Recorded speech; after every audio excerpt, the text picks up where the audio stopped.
on Thursday, August the 14th, in 2003, at 11 minutes after 4, when the lights went out in Ontario? I do. Not because I needed hydro at the time. I had just booked into a Toronto motel. I remember the blackout because it caused a drastic change in my garden. John Belton, Mark Newman, members of the Warkworth Community Service Club, my friends.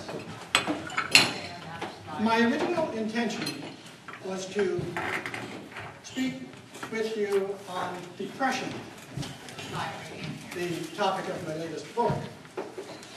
Then I thought, between a meal and a business meeting, maybe you would like something a little bit lighter on the stomach. So I'm going to share with you a glimpse into my gardening experience. My biggest success, my biggest disappointment, and my best advice. My biggest success was a beet that weighed 7.5 pounds. Now, don't ask me what that is in kilograms. If God had wanted us to use metric, Jesus would have had 10 disciples.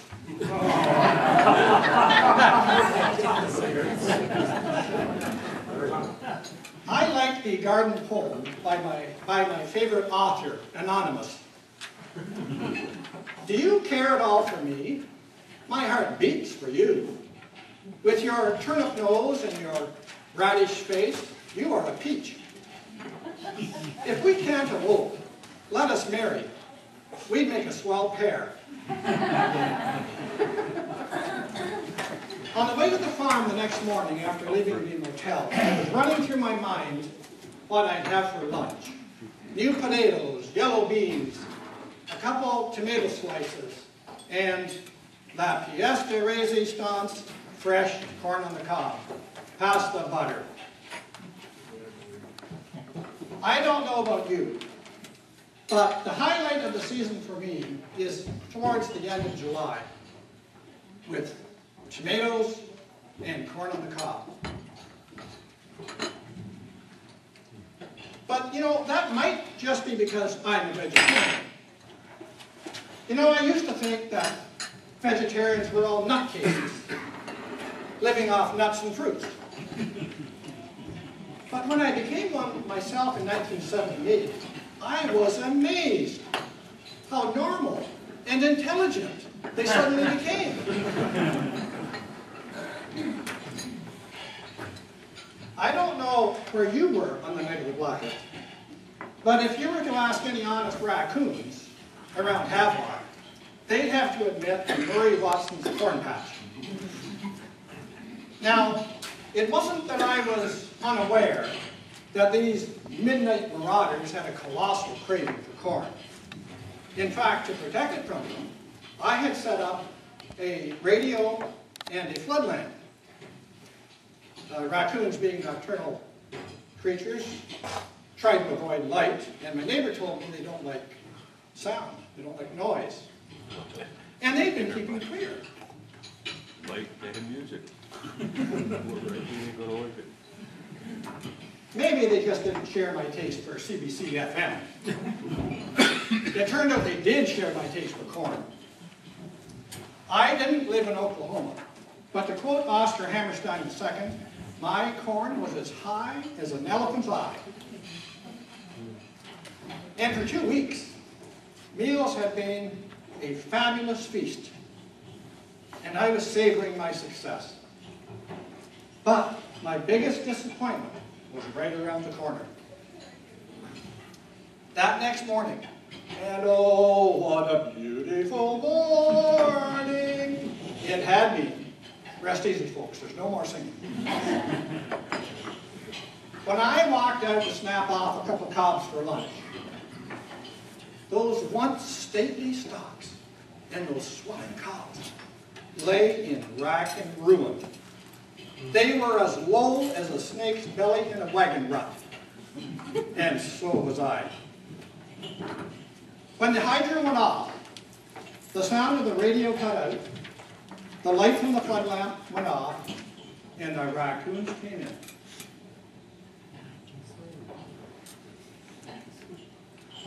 every kernel of every last cob was stripped clean. Their mothers must have taught them well not to leave anything on their plate. When my daughter Jillian was 8 years old, I heard her say to her brother in the yard, "You know, I feel better when I give something away." Giving something away is what members of service clubs specialize in. I was interested to see that your club, which began as a businessmen's club, did not remain a men-only club. I was saying to a lady this week, they were wise to open it to women. And she said, well, that was probably just because they didn't want to stay home when their husband had a night out. Maybe. But I think it goes deeper than that. My guess is that you women, and you men too, have in your blood a high level of a certain vitamin. What John Belton said to me in a conversation earlier this week was vitamin V for volunteering. I like that one, John. I believe that life has a bounce back. What we give to others, we effectively give to ourselves. Like my young daughter, you feel better when you give something away. But you know, after giving away that whole patch of corn to those raccoons, I didn't feel a bit better. It's true, isn't it, that for most of us, we depend on hydro. Well, nearly as much as we depend on doctors and nurses. When I spent the summer holidays of 1993 in the psychiatric ward of a Toronto hospital with depression, although the doctors put me on 4 strong drugs, and I ended up with short-term brain memory damage, that's why I have to keep these notes handy, I can always depend on the kind-hearted nurses to wake me up every time I fell into a sound sleep, to give me a sleeping pill. In the garden, a neighbor tried to console me. Well, Murray, maybe you'll have better luck next year. But I wasn't thinking about next year. I was thinking about revenge. And it seemed like jumping the gun. Oh, speaking of guns. Oh, no, that won't work. I gave them all away. Yeah, maybe, I replied. But what I was thinking was, if Ernie Eves, or Dalton McGinty today, doesn't unplug the blankety-blank hydro again. So we've looked at my biggest success and my biggest disappointment. When it comes to passing along my best advice, I've learned 2 things in my 40 years of gardening. Come to think of it, that's kind of a low average, isn't it? 1 lesson every 20 years. Lesson 1, don't walk in the garden after the rain. Rodney Dangerfield said, my wife's a water sign, I'm an earth sign. Together we make mud. Lesson 2, my brother Fred says you should not leave a garden unoccupied. Probably because I'm away frequently.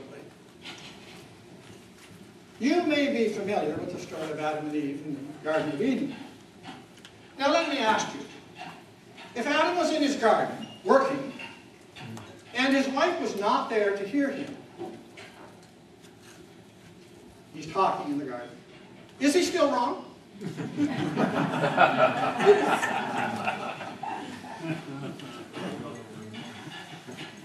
You and I have probably heard or read the official version of the creation of woman. But first, Adam and the Creator had a conversation. Adam, I see that all the animals have a mate, God. Yes. Adam, all except me. Yes. What are you saying? That you'd like a wife? Yes, absolutely. It's going to cost you. Well, probably worth it. How much? An arm and a leg. Would you take a rib? Okay. So now, when a man and woman have a serious disagreement, he thinks, and for this I gave up a rib? And she says, and he got me for the price of a lousy rib? Can't tell you how to settle that one. But if you want the best gardening advice, it's from David Hobson. The best way to garden is to put on a wide-rimmed hat, some old clothes, and with a hoe in one hand and a cold drink in the other, tell somebody else where to dig. John? That is very good.